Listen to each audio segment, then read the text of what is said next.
Hi കൂട്ടുകാരെ, എല്ലാ കൂട്ടുകാർക്കും നെതീസ് കിച്ചണിലേക്ക് സ്വാഗതം. ഇന്നിപ്പോൾ ഞാൻ നല്ല ക്രീമി പാസ്തയായിട്ടാട്ടോ വന്നിട്ടുള്ളത്. അതിന് ഞാൻ ഒരു സബോള, ഒരു ക്യാപ്സിക്കത്തിൻ്റെ പകുതി, കുറച്ച് മല്ലിയില, ചെറിയ കഷ്ണം ഇഞ്ചി, 2 വെളുത്തുള്ളി എല്ലാം കട്ട് ചെയ്തെടുത്തിട്ടുണ്ട്. പിന്നെ ഞാൻ കുറച്ച് ചില്ലി ഫ്ലെക്സും കൂടി എടുത്തിട്ടുണ്ട് കേട്ടോ. അത് ഞാനിവിടെ ഉണ്ടാക്കിയതാണ്. പിന്നെ ഒരു പാനൊക്കെ അടുപ്പി വെച്ചിട്ട് അതിലേക്ക് നമുക്ക് കുറച്ച് ബട്ടർ ഇട്ട് കൊടുക്കാം.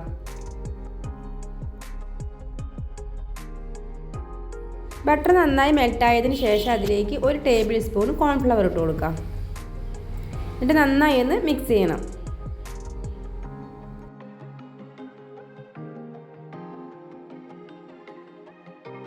ഞാനിനി ഇതിലേക്ക് 1 ഗ്ലാസ് തിളപ്പിക്കാതെ പാലൊഴിച്ച് കൊടുത്തിട്ട് നന്നായി മിക്സ് ചെയ്തെടുക്കുകയാണ്.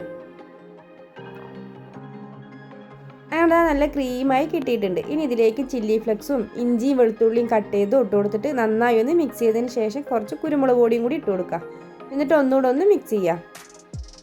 ഇതിലേക്ക് ആവശ്യത്തിനുള്ള ഉപ്പ് കൂടെ ഇട്ട് കൊടുത്തിട്ട് ഒന്നുകൂടെ ഒന്ന് മിക്സ് ചെയ്താൽ നമ്മുടെ ക്രീം റെഡിയായി കേട്ടോ. ഞാനിതാ ഒരു പാത്രത്തിൽ വെള്ളം തിളപ്പിക്കാൻ വെച്ചിട്ടുണ്ട്. വെള്ളം തിളച്ച് വരുമ്പോൾ അതിലേക്ക് നമ്മുടെ മക്രോണിനെ കൊട്ടിക്കൊടുക്കാം.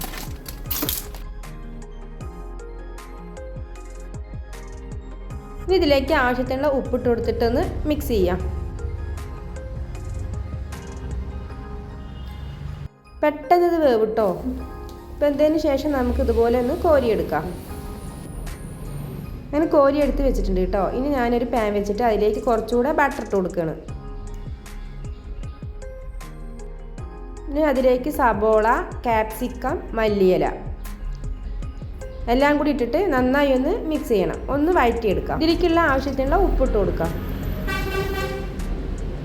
കുറച്ച് കുരുമുളക് പൊടിയും ഇട്ട് കൊടുക്കണം കേട്ടോ. എന്നിട്ട് നന്നായി ഒന്ന് മിക്സ് ചെയ്യണം. ചെറുതായി അതിൻ്റെ പച്ചമണം പോണ വരെ ഒന്ന് വഴറ്റിയതിന് ശേഷം അതിലേക്ക് നമ്മുടെ ക്രീം ഒഴിച്ചു കൊടുക്കുകയാണ്. ഇനി നമുക്ക് എല്ലാം കൂടെ ഒന്നുകൂടെ ഒന്ന് മിക്സ് ചെയ്യാം. ഇനി നമുക്കിതിലേക്ക് വേവിച്ച് വെച്ച മക്രോണിനെ കൊട്ടിക്കൊടുക്കാം. എന്നിട്ട് നന്നായി ഒന്ന് മിക്സ് ചെയ്യാം. കാരണം നമ്മുടെ പാസ്ത റെഡി ആയിട്ടുണ്ട്. ഇനി നമുക്ക് ചൂടോടെ കൂടെ തന്നെ സെർവ് ചെയ്യാം. സൂപ്പർ ടേസ്റ്റാണ് കേട്ടോ. അങ്ങനെ ഞങ്ങളതാ എല്ലാവരും കൂടെ കഴിക്കുകയാണ്. അടിപൊളിയായിട്ടുണ്ട്. നിങ്ങൾക്ക് എൻ്റെ വീഡിയോ ഇഷ്ടമായാൽ എല്ലാ കൂട്ടുകാരും ഒന്ന് സപ്പോർട്ട് ചെയ്യണം. നിങ്ങളുടെ അഭിപ്രായങ്ങൾ എന്തായാലും ഒന്ന് കമൻറ്റ് ചെയ്യണം കേട്ടോ. നിങ്ങളും ഇതുപോലെ ഒന്ന് ഉണ്ടാക്കി നോക്കി. അടുത്തൊരു വീഡിയോ ഞാൻ ഇനി വരാം. എല്ലാ കൂട്ടുകാർക്കും ബൈ.